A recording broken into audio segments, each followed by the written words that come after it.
ఒక వ్యక్తి పరమదరిద్రుడు. అలా వెళ్ళిపోతున్నాడు.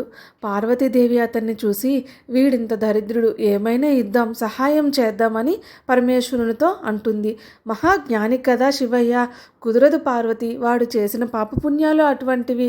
నువ్విచ్చినా వాడికి అందదు. నా మాట విను, వాడు పుచ్చుకోలేడు అంటాడు. అమ్మవారు ఎంతైనా అమ్మ కదా, దరిద్రుడికైనా గొప్పవాడికైనా అమ్మ అమ్మే.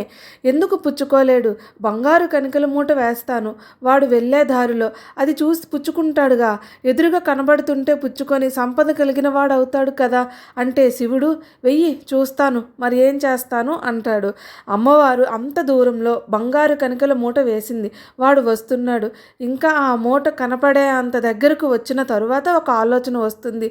ఎవ్వరూ రహదారిలో లేరు కదా, కాసేపు కళ్ళు మూసుకొని నడుస్తాను, ఎలా ఉంటుందో చూద్దామని మూసుకొని నడుస్తాడు. అంతే. అర్థమైంది కదా, ఎవరు చేసుకుంది వాళ్ళు అనుభవించి తీరాలి అన్నారు.